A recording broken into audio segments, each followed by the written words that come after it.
बिस्मिल्लाहिर्रहमानिर्रहीम, अस्सलाम वालेकुम नाज़रीन। आप यूट्यूब चैनल देख रहे हैं, मैं इमरान खान हूँ। सबसे पहले अपडेट कर देता हूँ, मेरे 2 मुकदमात में मुझे ज़मानतें मिल गई हैं। पता चला है कि मज़ीद मुकदमात भी दर्ज किए जाएंगे। मानसरा के एक मुकदमे के बारे में पता चला है कि खैबर पख्तूनख्वा में मानसरा में भी मुकदमा दर्ज करवाया गया है।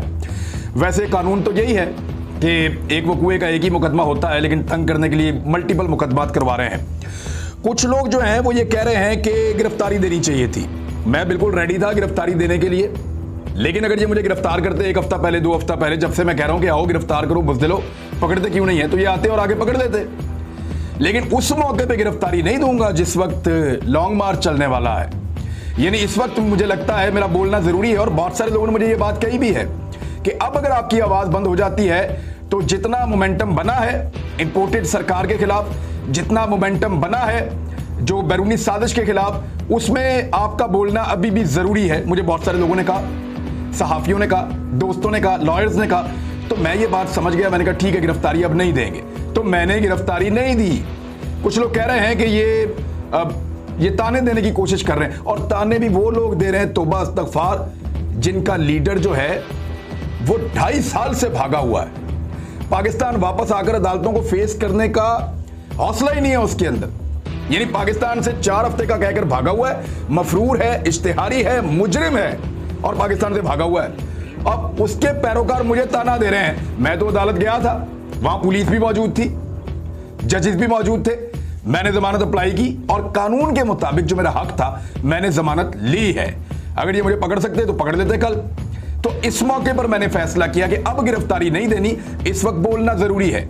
तो जितना मर्जी आप मुझे गुस्सा दिलाते या ऐसा करते, मैंने ये नहीं करना था। गुस्सा दिलाओ ना नवाज शरीफ को। जब अदालत में आवाज पड़ती है कि नवाज शरीफ बनाम सरकार, आगे तो जवाब आती है जनाब मैं बीमार।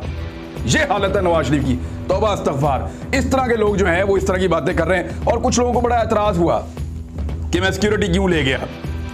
और भाई लोग प्यार करते हैं, दोस्त हैं जिनके साथ सिक्योरिटी आई थी। मेरे पास खुद भी सिक्योरिटी गार्ड्स हैं अल्हम्दुलिल्लाह, और मैं अफोर्ड कर सकता हूं, और जरूरत है इसलिए मैंने रखे हैं। जिस इलाके में मैं रहता हूं ये जंगल जैसा एरिया है, यहां पे बगैर सिक्योरिटी के कोई रह ही नहीं सकता, तो मैंने यहां पे अपने साथ सिक्योरिटी रखी हुई है, और मेरे पास सिक्योरिटी गार्ड्स हैं, मैं उन्हें पे कर सकता हूं, इसलिए मैंने रखे हुए हैं। और ये जो सिक्योरिटी गार्ड्स आज मेरे साथ थे, मेरे एक दोस्त भी आए हुए थे, ये उनके सिक्योरिटी गार्ड्स हैं, वो खुद आए। उन्होंने कहा हमें लगता है कि आपके साथ कोई बदतमीजी की जाएगी, या ये जो लोग झूठे मुकदमात करवा सकते हैं ये आपके साथ कोई बदतमीजी भी कर सकते हैं, लिहाजा वो अपने साथ सिक्योरिटी भी लेकर आए थे। बहुत शुक्रिया उनका। और जलने वालों का मुंह काला, जलने की बू मुझे लाहौर तक जो है वो स्मेल आ रही थी, जो इस्लामाबाद में जिनकी जल रही थी।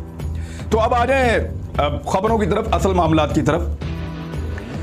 इमरान खान साहब के खिलाफ पूरा प्लान तैयार कर लिया गया है, जबकि इमरान खान साहब ने भी पूरा प्लान तैयार कर लिया है। इस वक्त की जो सूरत हाल है उसमें हुकूमती प्लान ये है कि वफाकी हुकूमत ने यह फैसला किया है कि वो मुद्दत पूरी करेगी, और ये फैसला सिर्फ ऐलान की हद तक है, मैं आपको बता रहा हूं, क्योंकि उनके लोगों को खुद भी यकीन नहीं है कि वो मुद्दत पूरी करेंगे, और ना वो मुद्दत पूरी करते हुए दिखाई दे रहे हैं। नवाज शरीफ साहब ने इस मामले को मशरूत कर दिया है IMF के साथ मुज़ाकरात की कामयाबी से। यानी ये कैसे हुक्मरान हैं जो ये कह रहे हैं कि अगर IMF पैसे दे देगा तो हम मुल्क चला लेंगे, अगर IMF पैसे नहीं देगा तो हम मुल्क को छोड़ देंगे, क्योंकि मुल्क मुश्किलात में पड़ जाएगा। यानी कैसे लीडर हैं, कैसे निकम्मे लीडर हैं जो ये फैसला कर चुके हैं कि अगर मुल्क पे मुश्किल पड़ेगी तो हम छोड़ के भाग जाएंगे। IMF पैसे नहीं देगा, मुल्क की मईशत पे मुश्किलात पड़ेंगी, हम इस मुल्क को छोड़कर भाग जाएंगे, हम इस मुल्क का वजन नहीं उठाएंगे। ये ऐसे लीडर्स हैं। और अगर IMF पैसे दे देगा, मुश्किलात कम हो जाएंगी, तो फिर हम मुल्क को चलाएंगे, पैसे खर्च करेंगे। किस किस्म की लीडरशिप है। और अनाउंस करके ये कह रहे हैं कि अगर पैसे मिल गए तो ठीक है, ना मिले तो फिर नहीं ठीक। और ये तासुर बनाया जा रहा है कि जैसे ये हुकूमत टाइम पूरा करने जा रही है, टाइम पूरा नहीं कर रही। एक्चुअली में ये ब्यूरोक्रेसी को कंट्रोल करने की एक कोशिश है। अगर आप ब्यूरोक्रेसी को ये कहेंगे कि हम हुकूमत गिरा देंगे, तो वो आपकी बात नहीं मानेगी। उनको नजर आ रहा है कि इनकी मकबूलियत कितनी बुरी तरह डैमेज हुई है PDM की जमातों की, तो वो आपको कभी भी सपोर्ट नहीं करेंगे। पुलिस आपकी बात नहीं मानेगी, वो लोगों पे टॉर्चर नहीं करेंगे। तो ये हिकमत अमली है कि लोगों को ये बताया जाए कि जनाब हम तो हुकूमत पूरी करेंगे, और 2023 में बजट पेश करने के बाद इंतखाबात करवाए जाएंगे। लेकिन जो किया है हुकूमत ने, उनकी तैयारियां आप सुन लें।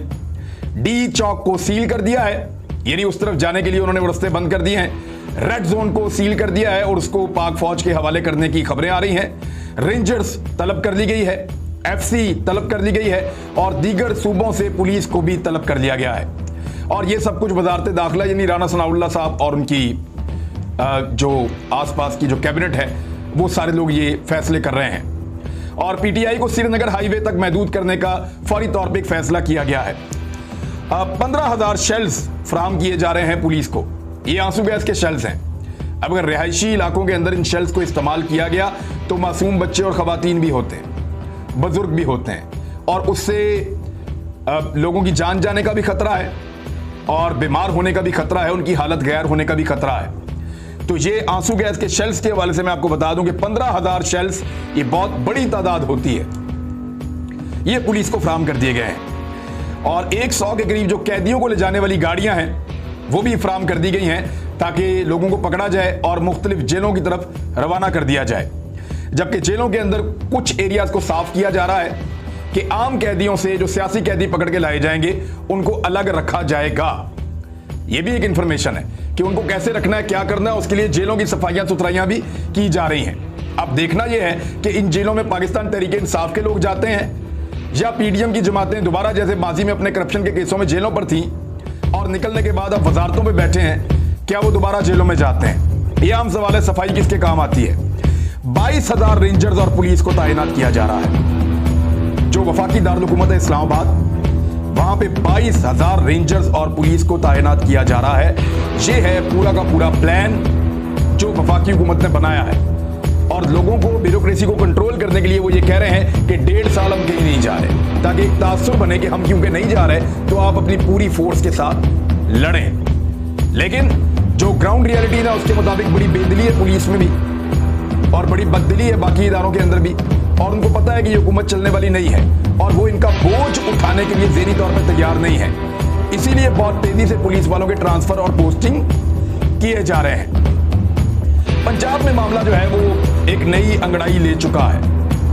पंजाब में मामला यह है कि पंजाब असेंबली के 25 मुनरिफ अराकीन को डी सीट करने का नोटिफिकेशन भी जारी कर दिया गया है इलेक्शन कमीशन ऑफ पाकिस्तान की जानिब से। जबकि पाकिस्तान तहरीक इंसाफ ने अपने 5 मखसूस नशिस्तों के ऊपर 3 खवातीन और 2 अकलियतों के लिए नए नाम दे दिए हैं कि जनाब इन लोगों को जो है वो आप नॉमिनेट कर दें और ये अब आ जाएंगे। तो इस तरह 20 बाहर निकल गए और 5 वापस आ गए, यानी 25 निकले और 5 वापस आ गए, तो उनका नुकसान टोटल 20 का हुआ।